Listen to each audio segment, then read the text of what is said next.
徒儿。师傅，您来了，真会装模作样，我就先不戳破你，免得尴尬。谭云会不会喜欢徒儿？啊，哪会知道这些？这个谭云当真对你有些爱慕。我们三个谁最漂亮？无妨，徒儿这就让您看看，然后说真心话，我们谁最漂亮？我该如何作答？Kembali lagi bersama Bang Jago. Seperti biasa, Mimin selalu mendoakan kalian semoga selalu dalam keadaan sehat dan dalam kondisi terbaik. Di video kali ini Mimin akan menceritakan sebuah donghua series dari Nitian Jijun. Dan bagi kalian yang mungkin baru gabung, Mimin saranin untuk nonton bagian sebelumnya dulu.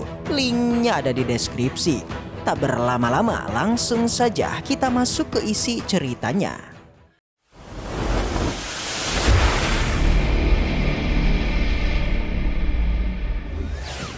Cerita kembali dilanjutkan, yang kini masih berlatar di lapangan Gerbang Berjasa. Seperti diketahui, semua murid di sana sangatlah gembira atas pengumuman yang telah dikatakan oleh Sen Subing, di mana para murid Gerbang Berjasa akan diberikan beberapa artefak tingkat tinggi hingga diperbolehkan untuk memasuki tempat latihan ruang dan waktu. Namun ada sebuah permintaan dari Luopan mengenai apakah praktisi di alam pemurnian jiwa juga akan mendapatkan harta latihan yang sama dengan alam jiwa janin. Mereka antusias dan penasaran dengan metode latihan baru dari Gerbang Berjasa. Tentu saja, Subing juga merencanakan untuk memberikan pelatihan baru kepada praktisi alam pemurnian jiwa. Namun sebelum itu para murid diharuskan melaporkan kekuatan atribut masing-masing murid terlebih dulu pada Sen Kingpeng. Karena nanti pemberian metode latihan akan diberikan sesuai dengan atribut masing-masing para murid. Sontak semua murid auto senang guys. Mereka berterima kasih dan ingin segera mendapatkan metode latihan baru. Sebelum mengakhiri pertemuan ini, ada satu persoalan yang perlu Subing selesaikan, di mana itu menyangkut Jian, Meng Yi, dan juga Xiao. Subing terlebih harus memikirkan nasib mereka, karena ketiganya diketahui bukanlah anggota Gerbang Berjasa. Namun demi Tan Yun, Subing pun mengizinkan ketiga murid ini untuk melakukan latihan bersama memasuki tempat latihan ruang dan waktu. Tentu ketiganya berterima kasih dan Sen Subing segera melirik ke arah Tan Yun sekaligus mengatakan kepada semua murid agar bersenang-senang menghabiskan waktu bersama dengan orang yang disayangi.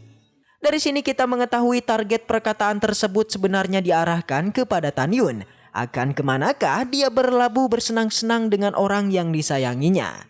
Setelah kepergiannya, Tan Yun sangat mengerti. Dia pun tersenyum. Semua murid juga langsung pergi meninggalkan tempat ini. Namun berbeda dengan Tan Yun guys, dia malah menyapa Huang Puyu. Tan Yun menghentikan Huang Puyu yang sontak saja dia pun auto kaget dan penasaran ada kepentingan apakah Tan Yun kepadanya yang kini menghentikan dirinya. Dia bertanya alasan Tan Yun menghentikannya. Tan Yun bertanya mengenai di manakah kediaman dari si Huang Puyu ini. Tan Yun ingin membicarakan sesuatu malam ini juga dengan Huang Puyu. Sontak, ia pun lagi-lagi sangatlah kaget. Apalagi Tan Yun meminta dirinya bertemu di malam hari. Secara spontan, sebagai seorang wanita tentu langsung bertanya alasan Tan Yun yang ingin bertemu dirinya di malam hari. Tentu Huang Puyu yang keberatan Tan Yun merasa kaget, karena dia merasa tidak masalah jika sesama pria bertemu di malam hari.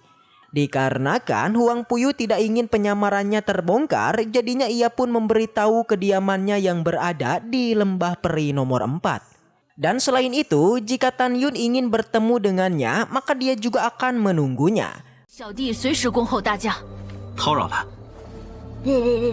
Pada saat ini si Jian kemudian merasa ada yang aneh dengan si Huang Puyu ini. Itu karena jawaban Huang Puyu tadi yang seperti keberatan jika Tan Yun menemuinya di malam hari. Yang tentu saja pertemuan antara lelaki sebenarnya hal yang wajar. Tapi kenapa si Huang Puyu ini merasa keberatan? Selain itu, Jian merasa si Huang Puyu ini terlihat lebih cantik dibandingkan dari seorang wanita. Jian merasa jijik dan merinding. Kemudian setelah ini Tan Yun tidak lantas pergi bersama ketiga wanitanya. Namun dia masih ada sesuatu urusan yang harus diselesaikan dan ia pun pergi. Scene berpindah di kediaman Subing. Sen Subing sedang berdiri. Dia menatap langit dengan perasaan resah sembari bergumam dan berharap agar Tan Yun bisa menemuinya. Dia bertanya kepada siapakah Tan Yun akan singgah di antara ketiga wanitanya. Tak ingin terus berharap, Subing pun kemudian berbalik masuk ke dalam ruangannya. Tapi tak disangka Tan Yun beneran muncul dengan sosok sebagai gurunya. 那他会来看我吗？ 徒儿， 师傅，您来了。 Jelas Subing auto senang guys. Dia tak menyangka jika gurunya beneran mendatanginya. Subing tahu bahwa gurunya ini adalah Tan Yun. Kedatangan Tan Yun ke sini itu karena dia sudah mendapatkan kabar bahwa Subing sudah mendirikan sebuah divisi, yaitu divisi berjasa. Tan Yun sangat ingin mendengarkan sejarah terbentuknya divisi barunya ini. Selain itu, gurunya seakan-akan pura-pura tidak tahu tentang pertikaian Subing dengan tetua keempat. Jadinya ia pun merasa khawatir dan menanyakan mengenai kondisi Subing. Tentu Subing sedikit agak kaku guys. Dia merasa Tan Yun ini sedang berakting berpura-pura tidak tahu akan masalahnya ini. 徒儿没吃亏，真会装模作样。 Namun Subing sama sekali tidak akan membocorkannya, yaitu tentang dirinya yang sudah mengetahui jika gurunya adalah Tan Yun. Dia akan terus berpura-pura tidak mengetahuinya. 我就先不戳破你，免得尴尬。 Di sana waktu demi waktu terus berlalu dan Subing juga terus menceritakan semuanya yang dimulai dari pertikaiannya dengan Lu Yi hingga membangun divisi berjasa ini.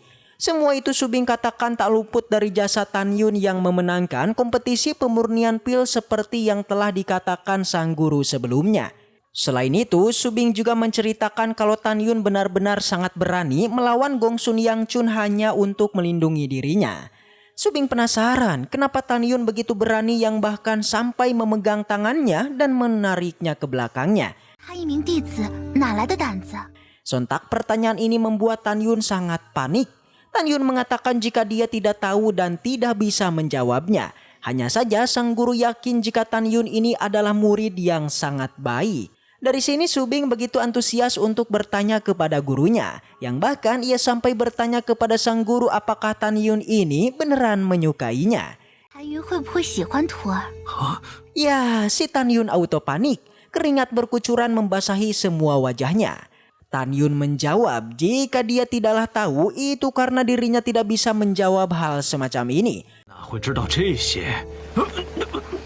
Namun Subing terus mendesaknya hingga akhirnya sang guru pun mau tak mau mengatakannya jika pasti saja Tan Yun itu menyukai Subing karena dia adalah salah satu wanita tercantik di gerbang dalam. Ya, setelah jawaban itu lagi-lagi Subing kembali bertanya, dari ketiga wanita yang disukai Tan Yun, wanita manakah yang paling cantik? 我们三个谁最漂亮？